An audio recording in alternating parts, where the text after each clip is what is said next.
Ahoy, shipmates. Welcome back to On the Wind. It's been a very brief hiatus. I am scrambling. It's Wednesday, September 25th when I record this.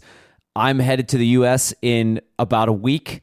Well, almost exactly a week. Next Thursday, by the time you... this is so confusing because I record these in the past when they come out, but I got to talk about the future, and it's crazy. Partly, my brain is fried. We've had a lot going on. If you followed the Quarterdeck podcast that August and I have been recording during the hiatus... And if you haven't followed it, I definitely recommend to check it out. I've been boat shopping. Mia and I bought a new boat. I'm trying to decide what to do with our old boat, the Norleen 34. Should I race it again next summer in Gotland Rund before I sell it? Should I just sell it now and get it over with? Do I have to put it away for the winter, which might happen on Sunday? Actually, by the time you hear this, I will have had to make a decision.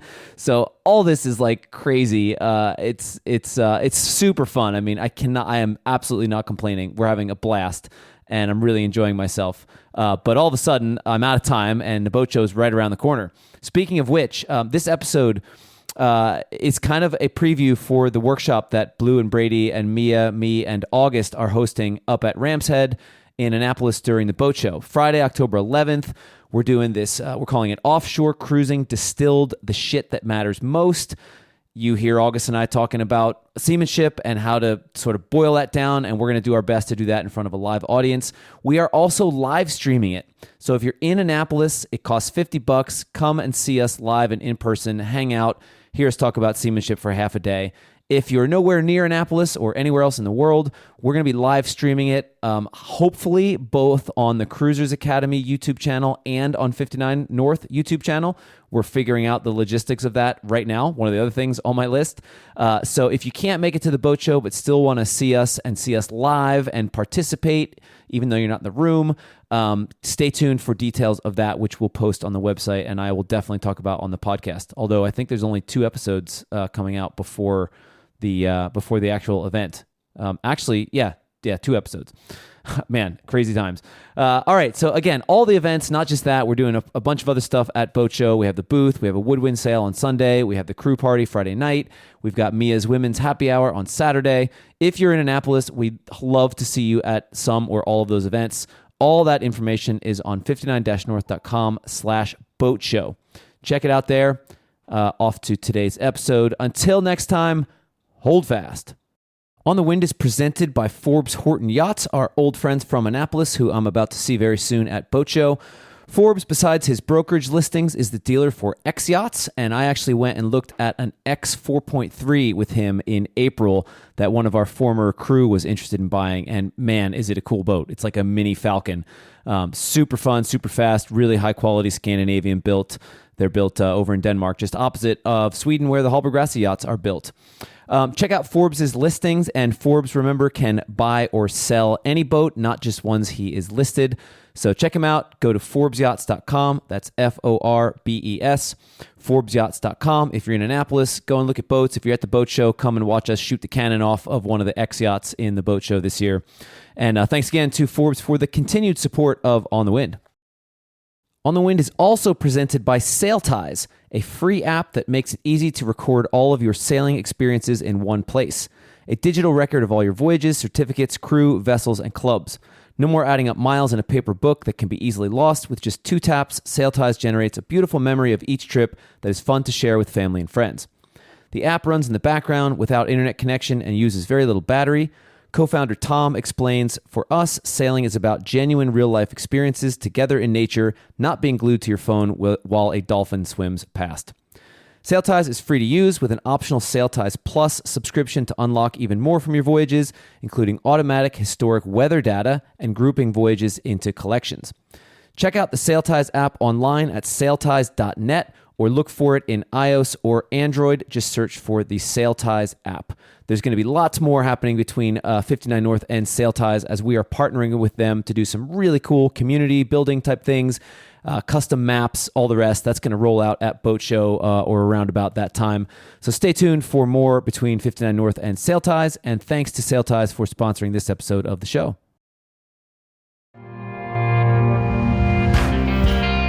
You're listening to On the Wind, my podcast about offshore sailing. I'm your host, Andy Schell.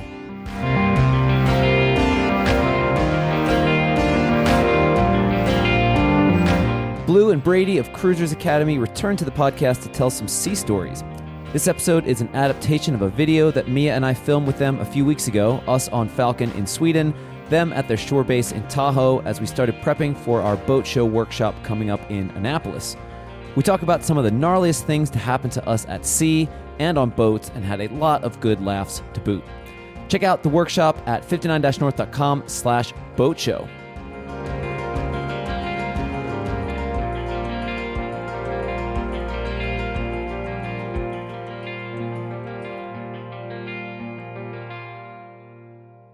All right, let's do this. All right. Cool. Well, Andy and Mia from 59 North Sailing, how's it going? Where are you guys right now? We're riding out a gale in Marstrand, Sweden on Falcon. It was gusting almost to 50 knots last night. So if it sounds squeaky in the background, that's just the dock lines and fenders. Yeah. That's awesome. That's awesome. Is it cold? No, it's like summer. We went for a swim this morning. So it's not chilly. It's Sweden summer. It's like 70 degrees maybe. You and your polar plunges. That's right. I love that when we touched base with you guys last night, you'd said, oh, it's blowing 50 knots. And I was like, are you at the marina? Is the boat safe? And you're like, yeah, the boat's safe. We're at the spa. I'm like, that's when you know you've made it as a sailor, is when you're like, no big deal. I'm going to the spa. We did the spa yesterday, went to the gym. The hotel's like literally right here. And this is the nicest bulkhead dock ever. So we came and checked on the boat last night after dinner. We're like, it's all good. Yeah, I think we have what do we have? 10 fenders and 6 dock lines or something. So fenders are all getting good. a workout though, man. It's impressive. Yeah. It's a good lesson. Take time to rest your bodies too, not just put yourself through hell if you don't have to. Correct, exactly. And you guys are back in Tahoe, right? Because we've it's breakfast for you and almost dinner for us. Yeah, we're almost 12 hours apart, which always makes these conversations pretty difficult to organize. I'm like, why are we always doing this so early? And Blue's like, it's because it's their nighttime and they can't do it at like 2 a.m. Like, God. Yeah, we're in Tahoe. Summer's in full swing. I've been running the school all summer, teaching a lot of people, gone through over 80 students so far this summer alone. And just trucking along. So it's been going really well.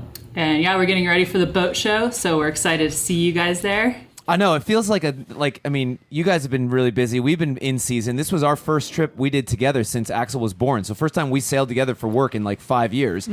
And, looking at the calendar, it's like, man, this boat show is happening. Well, Andy, do you want to share a little bit about the event? We're super excited to collaborate with you guys. We're switching things up a little bit at the boat show. Instead of just going as YouTubers and going to the YouTube booth, we're getting our own booth. We're coming in as an official sailing school, and we're all going to be in the same area as you guys in the YouTube channel booth, and we're going to collaborate with you guys on an event. So you want to share the deets on that?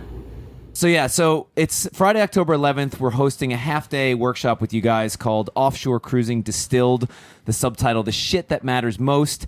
And it's basically just everything we've learned about ocean sailing, everything you guys have learned about long-distance cruising, condensed into 4 hours. So that's 9 to 1 at Ramshead on Stage, a really cool indoor concert venue that holds 300 people.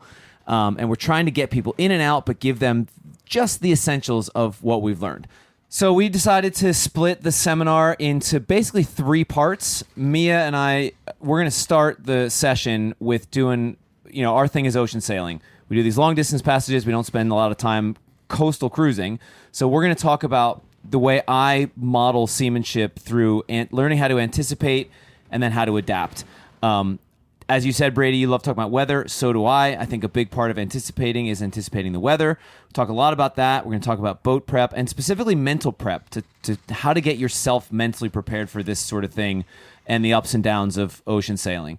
And then I think you guys are going to talk more about fundamentals of live-aboard cruising. So do you want to explain that, Blue?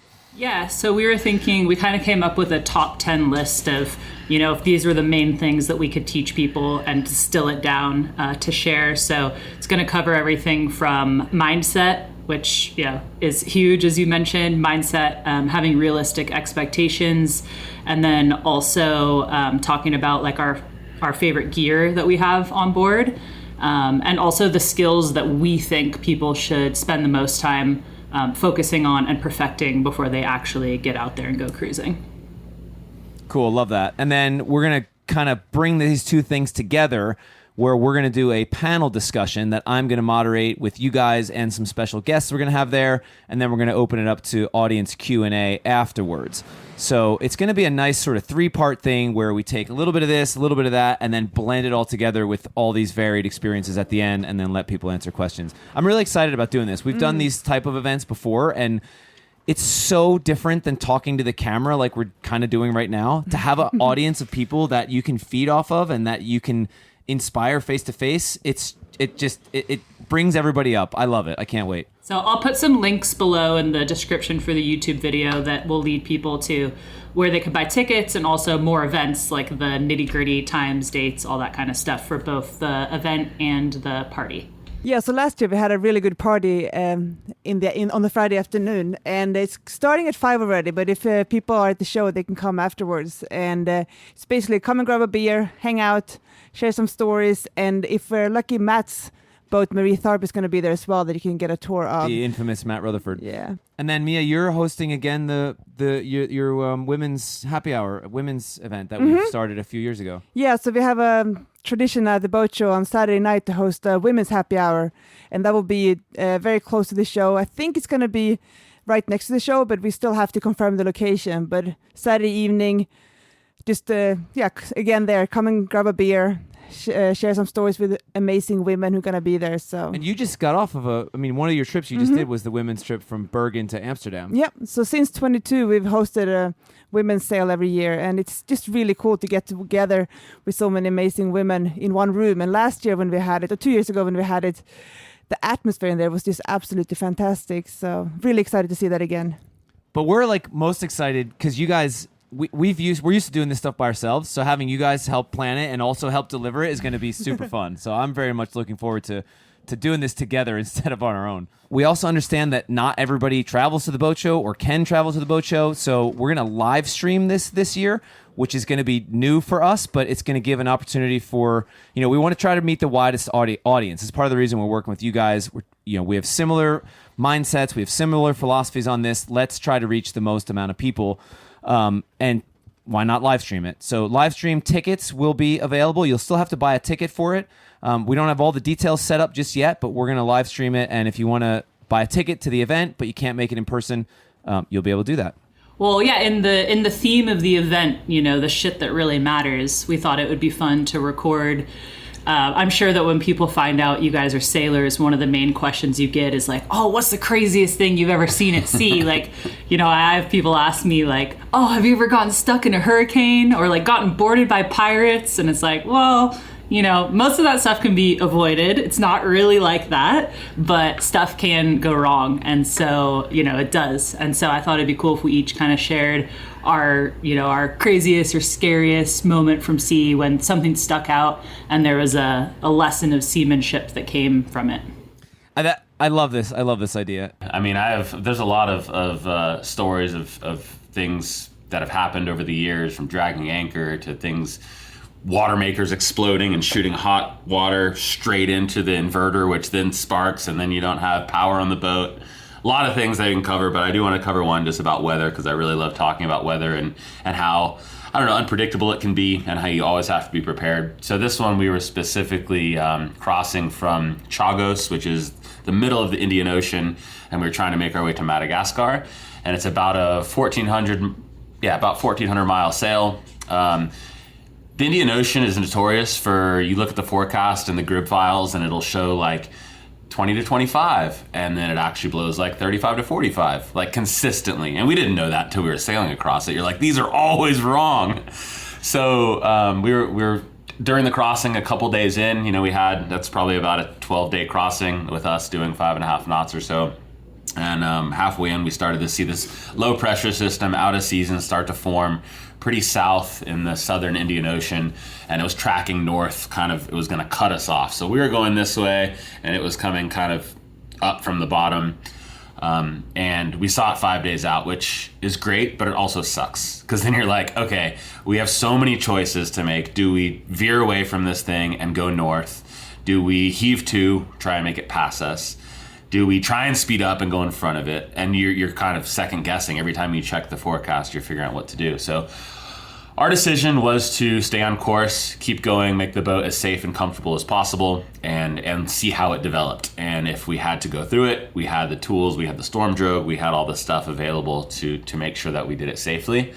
The problem that we figured out was that there is a massive current going up the east side of Madagascar, going from south to north, like super fast, 4.5, 5 knot current that goes that way. And you don't want to be going against that current. So what we didn't do correctly is early on aim south enough, so that way when the storm hit us, we could turn away from the wind, bear away, and then go with the current and go along with it. So we tried to make our southing as much as possible once we figured this out. But eventually the storm kept growing and growing and growing. And it finally hit us, of course, in the middle of the night. So we saw, starting out, it was like 35 and then 45. And then back then we only had the analog wind anemometer. So it tops out at 50, and it was just pinned at 50 knots. Pinned at 50 knots, the sun is going down.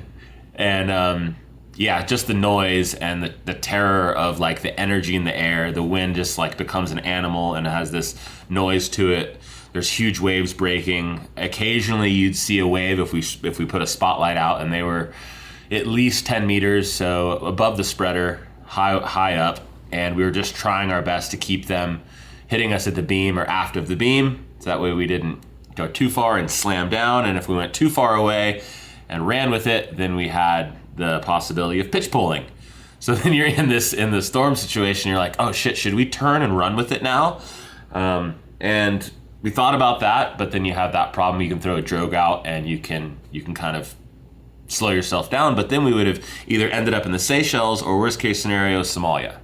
And Somalia at that time was really bad with pirates, so we decided to just go with it, put a little scrap of head sail out, just a tiny little bit of it, try and keep the wind and the waves right on the beam, and try and make it through it. So Brian and I did 30-minute shifts, hand steering, because obviously the autopilot can't keep up with it. So 30 minutes on and off hand steering for about 12 hours, 8 to 12 hours. It kind of blurred together until the sun came up the next day. And luckily, when the sun came up the next day, we had made just enough southing so we didn't have to point into the current. We kind of hit the current like this, and it pushed us up above the cape, the northern cape of Madagascar, and we rounded the cape.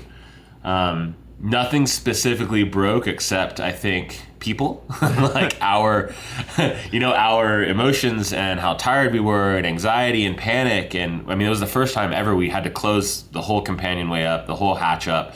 Brian and I were clipped in the cockpit. Every time these massive 30-foot waves came, they would fill the cockpit with water. Damn. So you're like in there, and then it would dissipate. So people were seasick down below. And the biggest lesson from that is knowing the currents. Currents are very, very important when it comes to sailing, right? Just as important as wind and sea conditions. So paying attention to currents ahead of time, and also knowing when to trust your boat.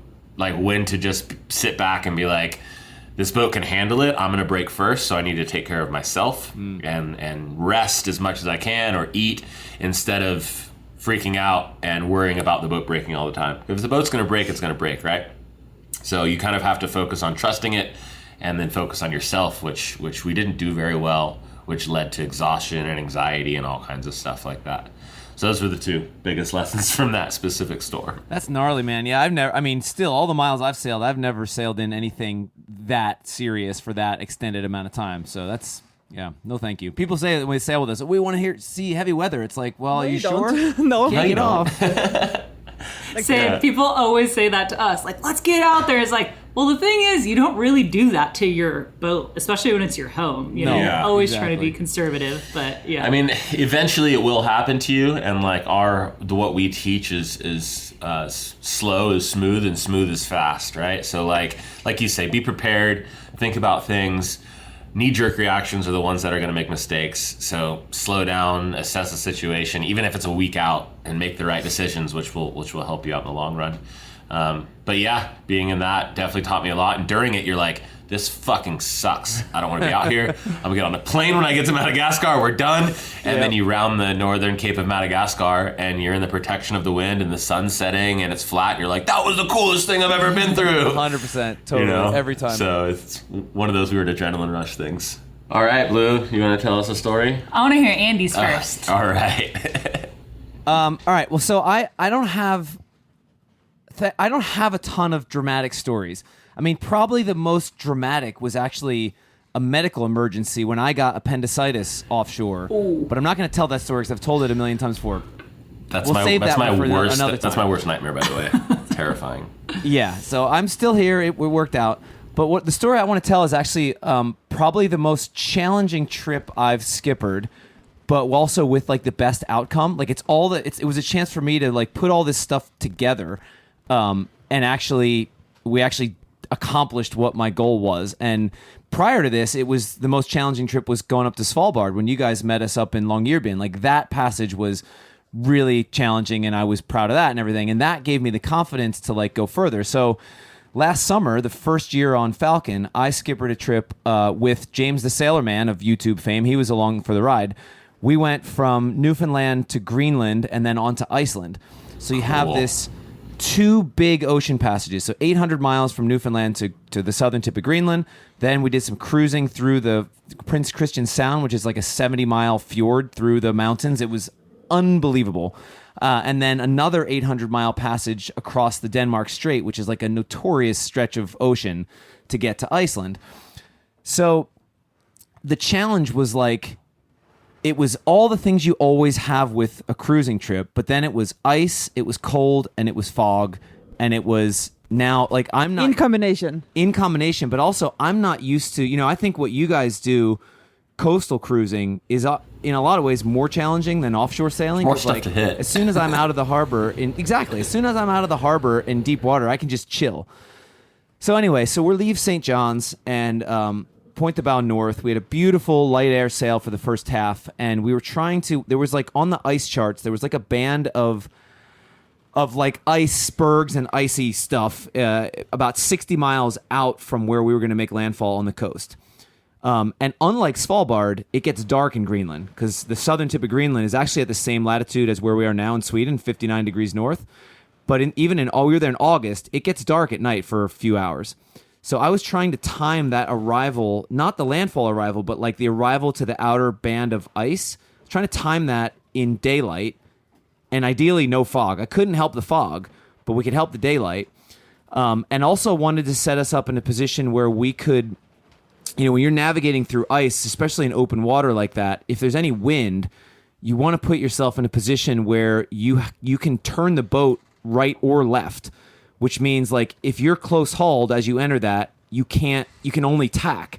You want to be able to maneuver around stuff, particularly if it's low visibility. So we wanted to position ourselves upwind so that we would be approaching the ice on like a beam reach or a broad reach to give us the most maneuverability as we worked our way, because it was still 60 miles to get through all this, and we didn't really know how thick it was going to be. It wasn't sea ice or anything. It was icebergs and bergy bits. So we get bergy bits. We get like 3/4 of the way across the Labrador Sea, and the wind started coming in on the nose. And this was another, Brady, I also love talking about weather. So this was like it was like AP weather routing, right? It was like, okay, now you got wind and stuff, but you also have ice. So the wind started coming on the nose, and we were going to have to start tacking. And if we would have continued sailing, we would have arrived at this outer band of the ice in darkness. And also, the wind was going to shift from north back to west, so it was going to go from right on the nose to more on the beam. So instead of continuing, we hove to, and we were still probably 24 to 48 hours out from our expected arrival. So we hove to for a while, waited for the wind to shift around, and expecting the wind to shift, as it shifted around, we could get underway again and didn't get set off to the east like we would have if we would have continued close hauled.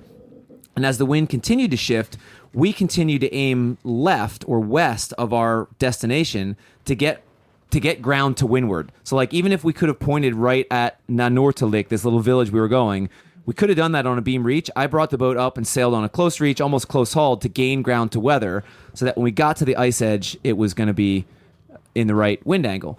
So of course we get there. The daylight was great. It was daylight, awesome, check. We were upwind, check. Except it was fucking thickest fog I've ever sailed on. Like it was so heavy fog, and the wind was up. It was blowing like 25 knots. And Falcon on a broad reach is just a machine, man. We were doing like 9-10 knots, just flying. And we had somebody terrifying. on radar watch, and we had people watching in the cockpit. And I said, all right, as soon as we get the first ice target on radar, we're slowing this ship down. So we saw a target on radar. We said, all right, take the jib down, put the staysail up, put 3 reefs in the main. We had full sail prior to that. Even with 3 reefs in the main and the staysail, we were still going like 6 knots. But that allowed us to slow down, and we had windward maneuverability. And basically, for the last 60 miles, you could see these big targets on the radar, but you never saw the iceberg because it was so foggy. And a couple times we did see some bergy bits, and that's when we kind of like almost relaxed a little bit because we knew what to look for. It was very clear that even in this heavy fog, if you know what to look for, you're going to see the ice. We had a person stationed at the bow as a lookout.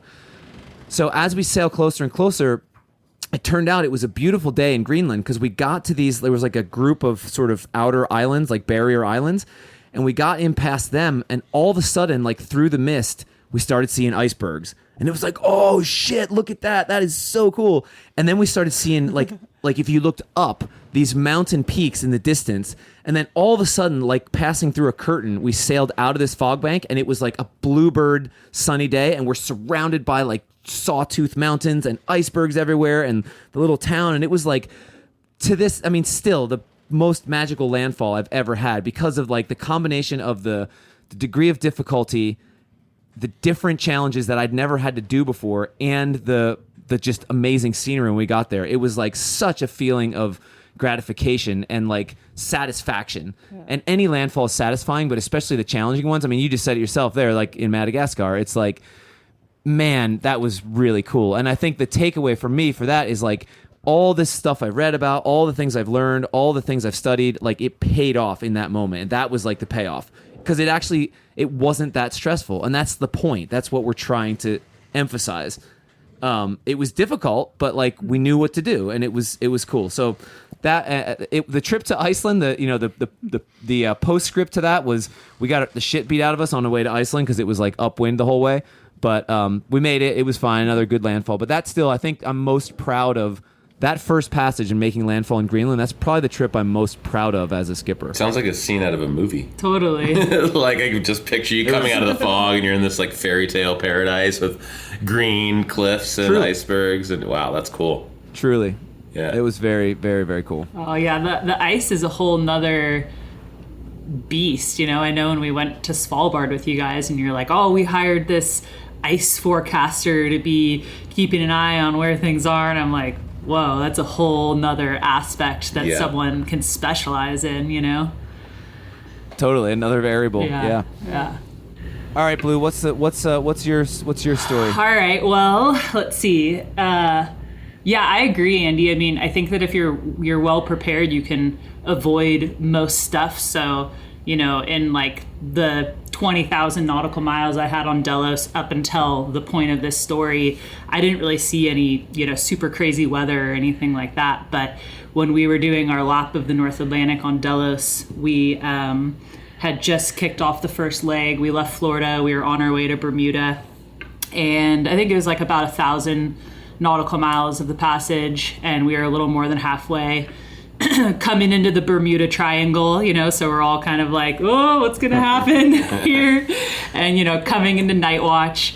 And I think around like 10 p.m. I actually just went back and watched this episode because we filmed it, and I just to jog my memory. But yeah, it was like 10 p.m. and this like cold front comes through, and we just get surrounded by the most lightning I've ever seen in my entire life, times like 1,000. I hate lightning. Lightning on a boat in the ocean is the worst freaking thing ever. The worst. Oh yeah. And we had just been in Florida for like a month and a half or something prepping for the crossing. So, you know, had seen a lot of lightning, but nothing close to the amount of lightning that we were seeing here. So we were pretty much surrounded by lightning. for like 4 or 5 hours, and that's stressful. You know, you're the only metal object around for hundreds of miles, like a 60-foot aluminum pole just sticking straight up in the sky. And there's nothing you can do, you know, when you're out there in the middle of it, like that's it. And I think about it all the time because we do have like a fair amount of afternoon lightning storms here on Lake Tahoe. And it's like, if there's lightning coming, you get off the water. That's just like standard. And I always think back to this storm that we were in where you're 600 miles from shore. Like there's nothing you can do. You're just in it, you know? So I don't know if you guys have ever done this. You hear like you hear these stories too of like boats getting struck by lightning and it travels down the forestay and like blows out the freaking like headstay fitting. It's like what? Yeah. And like then and you know you're in it like, well, I hope that doesn't happen because there's nothing you do. Totally. Yeah. What can you do, right? So I don't know if you guys have ever done this, but we've always heard the legend, which maybe someone can confirm one day if this actually works, of the oven being the Faraday cage. I've confirmed it. Let's just say it works. Science, Dr. Brady, Dr. Brady, electrical scientist. Yeah, it works. That might be a Brady fact, but we'll run with it. So, you know, we take like our Iridium Go and like our hard drives of footage that we've been busting our butt for the last couple months to film. Yeah. We put them in the oven and cross our fingers. And so yeah, we're just in the thick of this. The wind wasn't too crazy. I think it was just sort of all over the place. I think at one point we had like 40 knots, but we just had the sails in and we were motoring.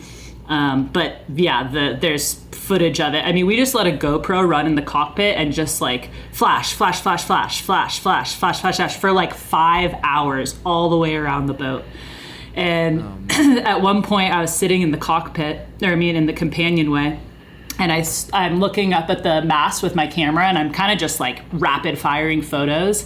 And I have these photos of lightning just streaking across the sky. Like the photos of the mast and then the lightning's just like stretched out across the sky around the mast. And you're like, how are we not getting hit right now? I don't know how. There's definitely some weather phenomenon that like lightning travels through clouds versus like hitting the ground. And we were lucky enough to be in that one. That one, yeah. So anyways, we make it through, you know, it kind of fades away. There's another storm going alongside of us that we were just watching it and it never actually hit us. But the kind of seamanship story that comes into this is we were actually kind of prepared for this one because a few months before this, we had been sailing Delos from Puerto Rico to the Bahamas. And we got in a lightning storm. I mean, nothing compared to this one, but it was the biggest one that I had been in at that point. And so I remember like asking Brian, well, what happens if we get struck by lightning? And he's like, well, you know, the through holes could blow out and we'd likely lose all Sink instantly. Likely lose all of our electronics. I'm like, well, what happens if we lose all of our electronics? And there wasn't like an answer to that. So I was like, ooh, deep pit of fear got planted in me on that one. And we didn't have a sextant on board or anything. So when we got to Puerto Rico, we got a sextant. And right when we sailed away from Puerto Rico, we learned how to use it. Because I was like, I'm never going to be in that situation again. You know, just being out on the open ocean and no idea where you are. You know, and that's something that I think it kind of brings in an interesting topic of like relying on modern technology and electronics and how much you want to do that. And how some of these skills, like of using the sextant, you know, have been lost on modern sailors because technology is so accessible. It's quite easy, actually, to just navigate around and look at weather and do all this stuff. But until you're in that moment where you're like, wow, we could lose everything. What skills do we have? It doesn't really hit you until you're out there and you're like, whoa. I actually think that, well, two things. First of all, Matt Rutherford has never learned Celestial. He's just like, well, I'll just keep sailing. Eventually, I'll run into something. Yo, that's Matt. He's just very special human. But that's Matt for you. Yeah. Right. But I actually think that the point of the technology stuff, especially now with Starlink, is more important even with communications because, like, same situation, like, we always carry an Iridium handset because you can stick that in the oven. Yeah. You know, you're always going to be always able to make a phone call, even if you're in the life raft. Yeah. Whereas, like, so installing Starlink on your boat makes awesome comms normally, but it's not a replacement for this like emergency stuff. And I think that gets lost on people as well in that same vein. Oh, 100%. But regarding lightning, I read this somewhere, and this is like what I buy this Dr. theory. Andy? This is a Dr. Andy fact right here. that basically a sailboat is actually safer at sea in a lightning storm than at the dock because the mast is moving. And I guess for a lightning strike to connect with the mast, the mast has to collect negative ions. And if the mast is constantly moving, it's shaking them off. And you hear a lot of stories of like you guys just said, being surrounded by lightning and not getting struck. And then if you look at the insurance data, there's way more insurance claims of boats being struck at anchor or at the dock than there are at sea. So I don't know if that's true or not, but I'm going to say it is, and that's what helps me get through a lightning storm. On the other hand, there's way more boats at the dock and anchor than at sea. Sure. It's fine. It's still... Mia, don't ruin this for us. Don't ruin this for us. Seriously. Cut that part out. Yeah. Well, we've had it up here 2 times now. I mean, like I said, lightning is not uncommon on the lake, but we've been out in our smaller sailboats on the lake with lightning coming through. And even if it's not super close, where everything, you start getting shocked by everything on the boat. So like any of the standing rigging, of all the static. Yeah, it's the outboard mount. So you have, we've been on board and I've had to watch students pull down the hank on jib sail and they're like, ow, ow, ow, ow. And we're like starting the outboard and getting back. So it's scary. Yeah, that's true. But then we can just go to the dock and put the boat away, right? So Yeah. All right, so I'm just going to set the tone here a second because when we teach seamanship and talk about it, like good seamanship is boring and you don't want to have these stories. It's all about preparation. I mean, we talk about anticipating and adapting, and that's like the 2 foundational pillars when I talk about seamanship. But there's one story where we actually deliberately went out to try to see how many things could go wrong, and that was when we did the sea trial on Falcon after we built the boat. So we did this the first time we'd ever sailed the boat after it had been in the shed for a year. We had 9 staff members on the boat, and we're just like in the English Channel in January in horrendous weather, deliberately to put ourselves in a position to see if we could break the boat, so that we can then fix everything before the actual customers come on board. So Mia, you're gonna tell this story, I think. So yeah, it was in January 22, and we had just put the boat through a 1-year-long refit. Like everything on the boat had been new, replaced. So every system was new on the boat, and like Andy said, to be able to test the boat, we wanted to get out in good weather, and we were hoping it was going to be blowing good. As in bad weather. Yeah, bad weather, like to actually test the boat. And when we got out there, we looked at the forecast, and it was going to be really good, like really bad. And when we were out there, we went through like a hailstorm. It was blowing like 50 knots one night, gusting. And on top of it, I had also caught, I think, a stomach bug beforehand. I tend to get seasick sometimes, but I really got to try out the buckets, which was really bad. But in hindsight, I think it was actually a little stomach bug that I had. But yeah, the whole point was to get things tested to the limit because we didn't want things to be breaking on the first passage, and things did break. Like we were hoisting the main, and we ripped the headboard out of the mainsail was one of them. Which talk about stupid. Like this was actually a stupid thing where the sail got caught in one of the fittings for the running backstays, and nobody noticed it. It was dark, and in the process of grinding it up with the grinding pedestal we have, we literally pulled the aluminum headboard right out of the top of the sail, which should never have happened. Like it should have broken something else first. But another stupid thing that happened that we was that when they installed some of the side slats to like keep insulation, not insulation, but to keep the condensation of the hull, it was a simple job, so they probably put the lowest on the rang apprentice doing that. But in the process, that person did not check how thick the hull was, and before we launched the boat, we've discovered a lot of these pinholes through the hull under the waterline. Oh shit! And during the sea trial, when we were heeled over, in one of the lockers, one of the staff came by, and it was like a pea stream coming out through one of the lockers, and it was. Why is there so much water in the bilge? What the hell? We were literally sinking. So moral of the story is, when you're doing a big refit, always do a big sea trial and go out in the gnarliest weather you can, so you can actually test the boat to the limit. You forgot the funniest story, though. The funniest story was. Yes. Do you want to tell it? Or Yes. You want me to tell it? This is the best, and this actually changed the design of the part of the interior. Yeah. So when you have when you're having sea bunks, you always want to have some good lee cloth so people don't fall out of the bunk. Well, we had lee cloth, and we went out sailing, and the boat was heeled over hard. And Adam, who's now our bosun, he was sleeping on the port side aft. On the high side. On the high side. And he's like in a sleeping bag, like a mummy, like, because it was cold. It's January. So he's got his hat, he's got his sleeping bag over his head, his arms are like crossed, and he's like bundled in there. And then I was in the bunk just aft of him, and all of a sudden I hear like, and he had actually rolled out above the lee cloth and fell right onto the bunk. But since his arms he fell on the floor. Since his arm was wrapped up in his sleeping bag, he had no way to catch him. So he basically just rolled out of bed and just fell on the floor from the high side. But he just stayed there. Man, He that's grabbed the pretty pillow and high. stayed there. He's like, oh, I guess I'm okay. Can someone give me my pillow? And he just stayed there. And then we switched lee cloth to lee boards. So yeah, so that was a changing out some kit. My favorite story to end that though is we sailed through this horrendous weather, like mission accomplished, and then we got back to the Isle of Wight and we anchored, and we had one night at anchor with the whole gang, and we cooked food, and the next morning we went for like another one of my cold water swims. But everybody jumped in the water at the same time, and we had never tested the swim ladder before. So the swim ladder's down. But there was nothing stopping it from swinging under the transom. So like the first person tried to get out and they couldn't use the ladder, and everyone was like, get out of the way, get out of the way, get out of the way. So we had to modify the swim ladder as well, which was learned the hard way.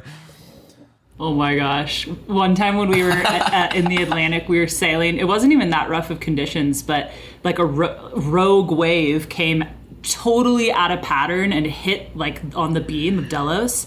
And I was sleeping in the aft cabin, and I was on the high side, and it launched me all the way across the cabin, and I like hit the desk on the other side, and the mattress came and fell on top of me. Holy shit. And it shattered the mirror in the forward head. Yeah. It was so big. I like got up and I was like, what the hell just happened? But it was just one wave. Yeah. So I guess the point of that sea trial story is we did all that deliberately, and we still had stuff happen. I mean, you get a new boat or a refit boat, you're always gonna have stuff happening, but like we addressed all the big things. We had, I think, a month after the sea trial to fix everything. So we actually did a proper sea trial, though shortened, and addressed all this stuff. And we've had really good success with FALKEN since. So that's like the lesson here is take the time to shake things down before you actually go cruising for real. Definitely, especially if you're taking paid customers. Yeah, sure. added stakes. Well, now that we've probably scared the shit out of everyone, I thought it'd be cool to round it out and just say like one little moment of when you think back on like all your years and all your miles of sailing. Like, everyone always says cruising is extreme highs and extreme lows. So is there a moment that stands out to you guys? I mean, Andy, your story kind of had one in it, but where you're like, wow, this is like one of the coolest moments of my life.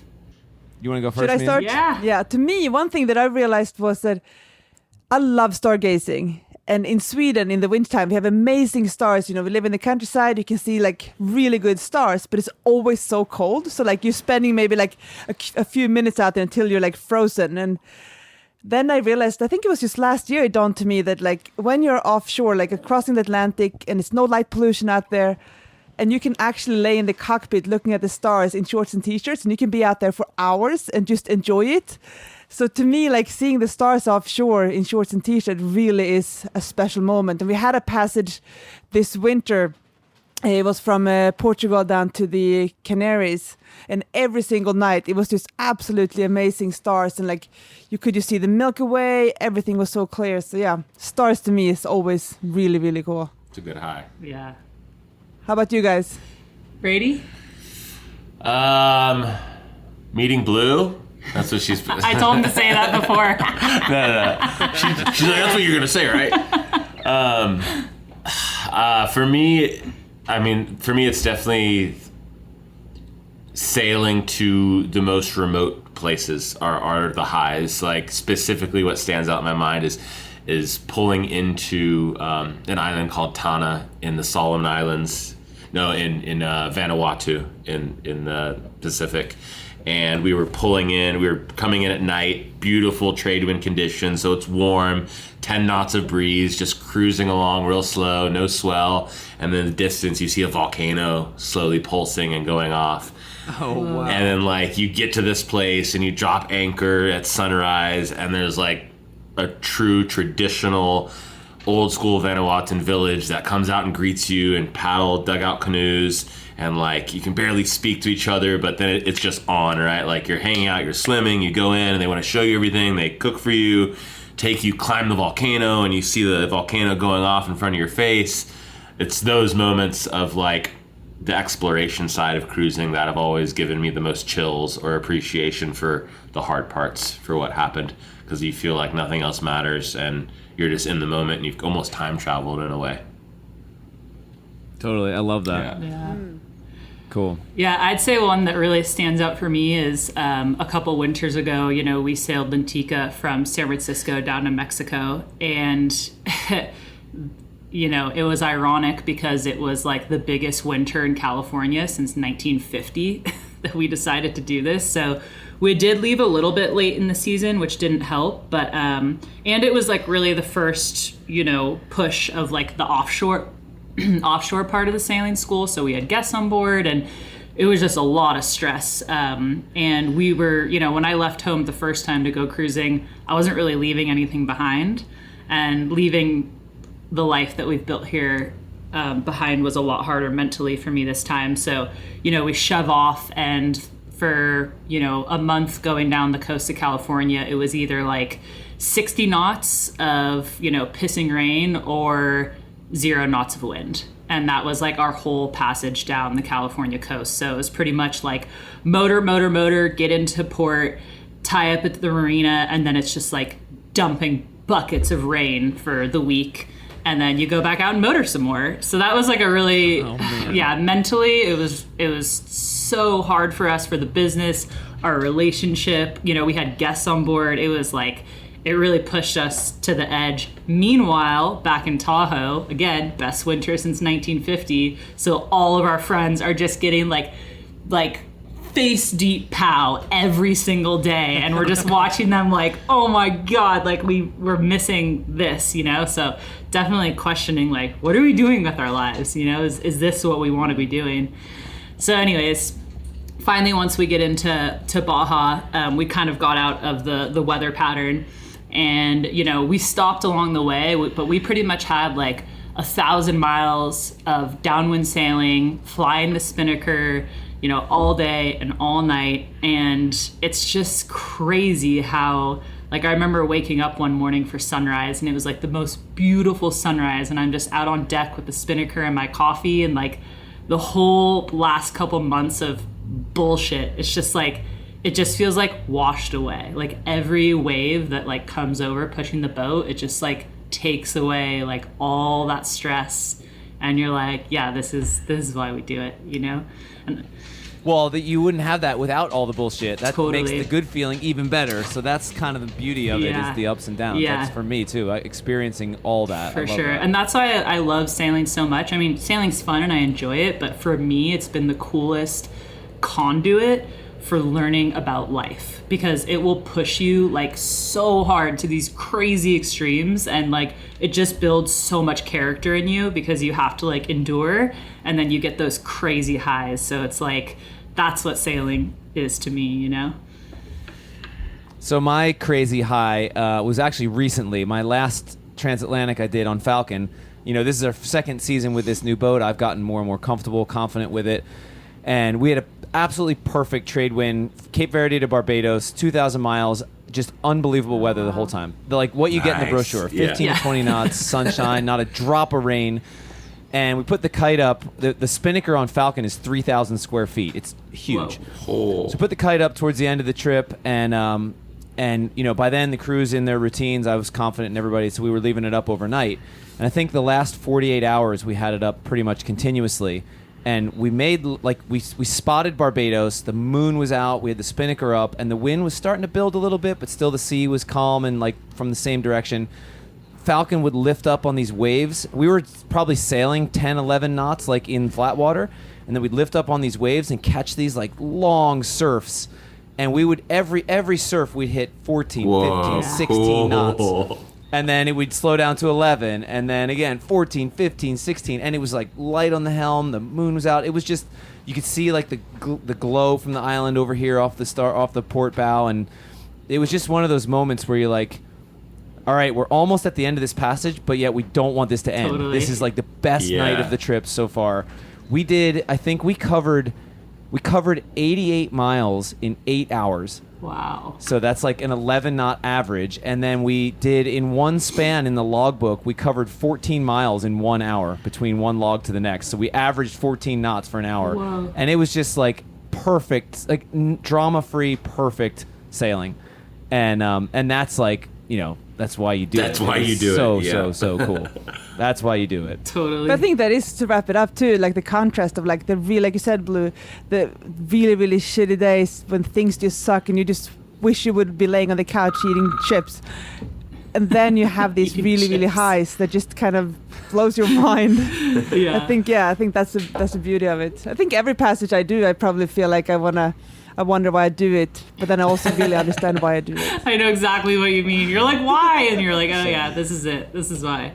Yeah, this is a choice. We don't have to do this. Yeah, it's like, why? Yeah. That's what I think is so cool too, and like that's why I love sharing, through the sailing school, like teaching people about all this stuff, because I think sailing can be really romanticized, especially like with YouTube and stuff. People have this idea, like, I don't know if you guys get messages like this, but I get a lot of messages from people that are like, I can't wait to sell everything and buy a boat and just, get rid of all my problems. And I'm like, okay, Yeah, right. I'm really glad you came to us, because Don't put that down payment yet. Yeah, there's a good real discussion to be had here, and you're not going to get rid of all your problems. You're going to trade in your problems on land for a completely different, probably more frustrating set of problems, but I think that, and that doesn't mean like you shouldn't go do it, obviously that's not what we're promoting, but it's like, I think expectations are huge when it comes to spending time on boats, and if you can help people get more realistic expectations, then they can handle what's ahead of them, and if they think it's going to be all sunshine and rainbows, like they're not going to have a very good time. That's Couldn't agree more. That's kind of what the whole boat show seminar is all about. Yeah. Expectations. Yeah. Setting yourself up for success. All the good stuff. Yeah, totally. Well, yeah, thanks for chatting with us, you guys. This is fun. And looking forward to seeing you at the boat show, both having our booths, maybe setting off some cannons and... Yeah. 100% we're firing cannons. It's Cannon battle. I told It's going to you. be nice to see. I need a new one. Do this in person too. Oh, wait. No more of this 9-hour time difference stuff. You need a new one because you broke it. Yeah, right? tell the story about you break how it? you broke it. I Brady. didn't really break it. The drill bit got stuck. We had in a it. couple. Yeah, we had a couple too many rums, and I ran out of fuses. But then I found a sparkler, and I was like, a sparkler will work great as a fuse. So this Clever idea. So the sparkler fit perfect in the fuse hole the first couple times, and we lit it, and the cannon was working perfectly. And then the rest of the sparklers that we had were too big. They had too much gunpowder on them, so they wouldn't fit in the fuse hole. So I was like, I'll just drill the fuse hole out a little bigger to put the sparkler in. And then the drill bit broke off way down in the cannon, and I just haven't had a press or anything to get it out. And I just need a second one, really. Is all that is about. Moral of the story: buy Moral more of the story. fuse. Yeah. Brady needs another cannon. Yeah, and get more fuses. All right. We'll see what we can do. Yeah. Cool. We're excited to see you guys in person, and yeah, we'll see you soon. Yeah. Yeah. Cool. Thanks, guys. Yeah. Thanks Yeah, for doing thank you this. guys. Thanks again to SailTies for sponsoring this episode of the podcast. Check out the app on iOS or Android, or check out their website online at sailties.net. Thanks again to Forbes Yachts for sponsoring this episode of the podcast. Check out Forbes' listings and get in touch at ForbesYachts.com. That's FORBES, ForbesYachts.com.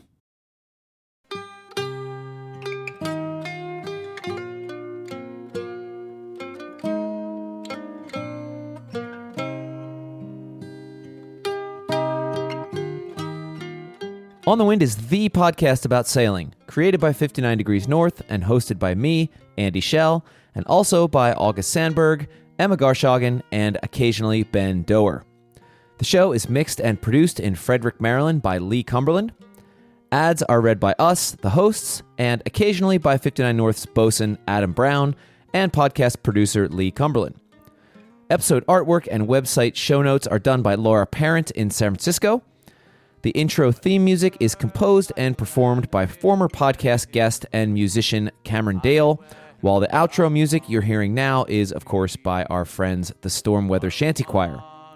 We love hearing from our fans, so send your questions and comments to holdfast@59-north.com, and please do us a favor and review the show on iTunes or wherever else you get your podcasts.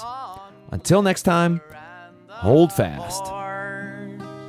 I made up me mind that I was inclined to go to sea no more.